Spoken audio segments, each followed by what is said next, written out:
Muy buenas tardes, qué gusto que nos acompañan. Ricardo Ursúa, le doy la más cordial bienvenida a tu programa Acontecer Médico. Estamos en vivo en este momento desde Guadalajara y pues transmitiendo como siempre estos temas médicos que sabemos que les están siendo de mucha utilidad, y esto pues se ha visto reflejado también con la interacción que cada vez tenemos mayormente en internet, en redes sociales, sobre todo en Facebook y YouTube. Nos da mucho gusto poder estarles llevando información muy bien respaldada para que sigamos aprendiendo y sigamos evolucionando en el conocimiento de lo que es el manejo de la salud, pero de una forma más sencilla y sobre todo más real, ser más realistas con lo que sucede en la calle, a lo que diariamente nos enfrentamos.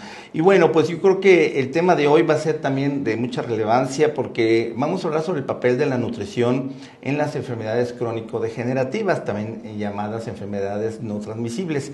Estas enfermedades crónicas ya son conocidas por muchos, como es la diabetes, cáncer, enfermedad renal, etcétera, ¿no? Hipertensión, enfermedades cardiovasculares sobre todo. Pero bueno, algo importante es que, de acuerdo a la Organización Mundial de la Salud, comenta que integrar el aspecto nutricional en los tratamientos médicos, y esto es bien importante, si los mismos médicos empiezan a integrar al área de nutrición en sus tratamientos, se podrían salvar en el mundo millones de vidas para 2025, porque en este momento no se está haciendo. Entonces creo que esto va a ser un objetivo que nosotros nos vamos a fijar para tenerlo muy presente. Bueno, en el caso de un nuevo informe que publicó también la Organización Mundial de la Salud, indica que el sistema de salud de cada país debe centrarse en garantizar una nutrición óptima en cada etapa de la vida de una persona. Esto también es importante porque hemos hablado que para poder tener ya nuevas generaciones sanas, tenemos que empezar desde el seno materno. Entonces esto va a ser también un trabajo que vamos a tener que hacer concomitantemente con nutrición. Y al mismo tiempo es de que si se pretende proporcionar servicios de salud de calidad, que obviamente en México no lo tenemos, pero lo que se requiere es garantizar que haya una nutrición óptima, y que sea la piedra angular sobre ese sistema, echarlo a andar. Entonces, como verán, estamos atrasadísimos porque no tenemos nada de esto, estamos totalmente en cero. Para ello, bueno, pues esta tarde me da muchísimo gusto tener de invitada a una excelente profesional de la salud. Ella es nutrióloga, pero además tiene una maestría en nutrición clínica, es doctorante en microbiología y biotecnología molecular y actualmente es vicepresidenta del Colegio Mexicano de Nutriólogos, capítulo Jalisco. Está certificada por el mismo colegio, pero también es educadora en diabetes y es educadora en lactancia. Pues bienvenida, maestra Xochitl Fong Flores. Bienvenida. Hola, ¿cómo están? Muchas gracias por la invitación. Gusto. Al contrario, gracias por asistir, y fíjate qué bueno que aparte de esto me da mucho gusto porque al ser la coordinadora académica de la licenciatura en nutrición en el Centro Universitario de Ciencias de la Salud de la Universidad de Guadalajara, pues nos vas a permitir o nos podemos permitir hacer una muy buena alianza con ustedes para hombro con hombro, pues apegarnos a lo que la misma Organización Mundial de la Salud lo está diciendo. Así que bienvenida, ¿qué opinas? Gracias por invitarnos. Pues bueno, considero el tema de la atención nutricional en las enfermedades crónicas no transmitibles como un tema fundamental. Me atrevo a decir que el 50% de un muy buen control de niveles de glucosa, de niveles de presión arterial, de niveles de lípidos séricos, colesterol, triglicéridos en sangre, corresponde a una buena alimentación. No es fácil, claro. O sea, realmente que quizá los que incluso nos sentimos que estamos sanos, entre comillas, por algunas cosas, nos es complicado saber qué comer, nos es complicado saber cuánto comer. Considero que además cuando se vive con una condición como lo es vivir con diabetes, como lo es vivir con hipertensión, pues se vuelve un poco más complejo, porque no solamente es la situación de ahora qué voy a comer, ¿no? Ese qué voy a comer viene en un listado de muchas prohibiciones, de muchos mitos, de situaciones de alimentos, que entonces genera además una situación de no aceptación. Y eso luego contribuye a que entonces en vez de restringir, como incluso hasta más, o ahora mi elección de alimentos eran los azúcares cuando no eran anteriormente, ¿no? Sobre todo por esta aceptación. Considero entonces la nutrición como un pilar fundamental, pero también considero la importancia del trabajo multidisciplinar. El nutriólogo y nutrióloga no están solos, tienen que trabajar siempre de la mano del médico, médica, psicólogos, enfermeros, odontólogos, porque al final este trabajo en equipo multidisciplinar te va a permitir mejorar los controles séricos que generan el descontrol y complicaciones en en estos padecimientos. Exacto. Y ahí es donde viene podemos empatar eso que tú comentas y que te decía un poquito antes de entrar al aire. Sí. Es algo por lo que nosotros en Acontecer Médico y un servidor estamos promoviendo, además de la información, de divulgar, difundir todo lo que está basado en evidencia médica, que eso es muy importante, pero nuestro panorama es muy amplio y en este sentido sabemos que en determinado momento la madre de todas las enfermedades es la obesidad. O sea, lo hemos repetido por años, una y otra vez en diferentes temas.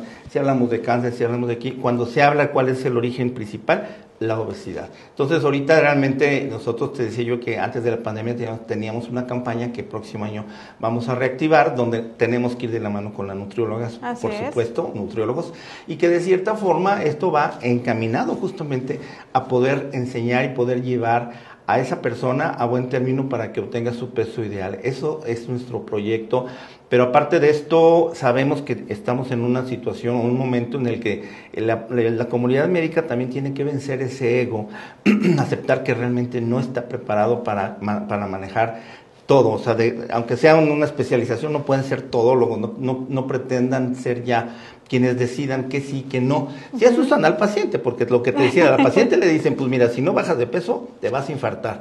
Pues sí, pero nunca le dicen el cómo, con quién, etcétera. Afortunadamente ya hay médicos que se están apoyando en nutriólogas, pero creo que está haciendo muchísima falta. Me gustó mucho lo que acabas de comentar, porque ese abordaje de diferentes disciplinas médicas es muy importante y hay situaciones que además hay que analizar. Hay personas que inclusive comen lo que pueden. Por ejemplo, hablabas del odontólogo. Claro que también lo tenemos que integrar, porque ¿cuántas personas a cierta edad ya no tienen todas sus piezas dentales y no pueden comer prácticamente la misma textura y cantidad incluso? La zanahoria, y te comes esto, y pues espérate, o sea, la papilla, y pues, ¿cómo me los como? Entonces sí hay muchas situaciones que hay que analizar con ese paciente, y creo que en ese sentido la parte odontológica también habrá que resolverla. La otra es, y es uno de los objetivos del programa de hoy, es esa parte económica. La situación económica desde antes de la pandemia, pero post pandemia está peor. Sí. Entonces, el poder tener el poder adquisitivo, contar con el poder adquisitivo para tenerle el alimento que uno necesita, a veces es medio utópico lo que dice o dicta la nutrióloga o el nutriólogo con lo que llegas tú a comprar al supermercado. Llegas y dices, ¿cómo? Pero está carísimo, y el queso, no, pues me sigo comprando X queso, ¿no? o prescindo de eso, y finalmente llega el momento en el que y estamos a un punto en el que las personas comen lo que pueden, lo que su bolsillo les permite. Entonces, es ahí donde yo también siento que las nuevas generaciones de los nutriólogas, o las que ya están vigentes, deben de actualizar y evolucionar, y actualizarse en el sentido de decir, ok, creo que debo de pensar como el paciente y más o menos ser empático en el entorno que vive, sobre todo en ese nivel de poder adquisitivo que de repente dices, híjole, pues es que a media mañana dime a qué horas voy a poder hacer lo que me estás diciendo. Si yo trabajo, los trabajos que son muy, muy, muy pesados aquí en México, son muchas horas de chamba, que se lleva en el topper lo que se puede. Entonces, ¿cómo lo ves tú como generadora de nuevas generaciones, valga la redundancia, de nutriólogos y nutriólogas? ¿Cómo ves esta perspectiva? Definitivamente muy necesaria. Creo que la pandemia cambió completamente la forma de vivir la nutrición, de hacer la nutrición y de transformarla hacia las personas.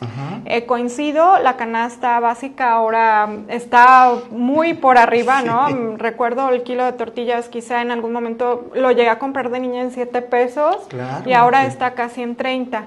Pero considero que en nuestra universidad nos estamos preocupando por eso, estamos considerando esta necesidad de regresar nuevamente a ver la disponibilidad real de alimentos que tenemos y sobre eso poder plantear una nueva forma de alimentar o de alimentarnos. Excelente. Algo muy interesante y necesario es regresar al mercado o regresar a los tianguis, porque siempre todo cuadramos con el supermercado, quizá porque ahí es lo más fácil de atender o lo más fácil de encontrar, ¿no? En la gama de alimentos. El detalle de este supermercado es que no únicamente nos dirigimos a la fruta y verdura o a las carnes, sino que pasamos por los pasillos de los alimentos ultraprocesados y entonces es más fácil tener elecciones de alimentos que son altos en azúcar, que son altos en grasas saturadas, que son altos en sal o sodio. Entonces ahí ya vamos incrementando esta cambio de alimentación que tenemos y que además el plus obviamente es que se nos hace más fácil comprar una comida que es mucho más rápido de hacerse al querer preparar, ¿no? Al querer generar otro tipo de alimentos. Creo y estoy segura que en el momento que nos demos cuenta, y también lo comentábamos, que México tiene una gran ventaja, que tiene una diversidad de alimentos, frutas, verduras de temporada, que no las encontramos al mismo costo en otros países, ¿no? En el momento que identifiquemos entonces la necesidad de regresar a lo natural, al consumo de alimentos de temporada incluso, creo que hasta los bolsillos se van a ver beneficiados. Correcto. Y esa parte también de entender el que nosotros también podemos generar nuestros propios alimentos. Implica tiempo, lo sé, pero también implica ir generando una cultura con la intención de ver una salud mejor, o sea, de reflejar todos estos cambios que hago hacia mi persona. Claro. Y entonces considero yo, y lo he comentado en un sinfín de veces, que a veces no es tanto el tema de la dieta, o sea, porque luego me dicen dieta y luego lo veo como voy a dejar de comer una sinfín de cosas, ¿no? Agregado a los mitos. Estoy a dieta y me dijeron que no coma fruta en la noche porque me hace daño, ¿no? Y que deje el pan de por vida y nunca jamás volver a comer pan. Lo que necesitamos entonces es mejor cambiar esa conducta de alimentos, esa conducta que tengo, el ver por qué los alimentos los empecé a satanizar, por qué los empecé a considerar como malos y entonces cómo puedo volver a la parte natural. Estoy segura y lo he visto en mí y en reflejado en muchas personas que cuando dejamos de tener un consumo elevado de ultraprocesados, el refresco, los panecillos, el yogur muy azucarado, nos generaría la situación de que entonces prefiero traerme mi quesadilla, o sea, tal cual, hacerme siempre una ensalada con un pedazo de carne. Voy a permitir mejorar notablemente mi peso, mi porcentaje de grasa, pero sobre todo esos niveles de azúcar, de colesterol, de triglicéridos que están elevados. Exacto. Y no necesariamente una restricción. Exactamente. Esa parte yo creo que es eliminar esa palabra de restricción, sino más bien es... mira, por ejemplo, hablaba yo algo de nutrición renal, pero bueno, ahorita vamos al corte, de regreso te doy el ejemplo, pero sí, yo creo que eso es importante ver, inclusive desde dónde empezar. Al regreso, y al regreso si gustan, amigos, vamos precisamente a hablar acerca de cuáles son los puntos claves de la nutrición, yendo desde la atención prenatal y después todo el proceso de cualquier ser humano. Regresamos después de este corte.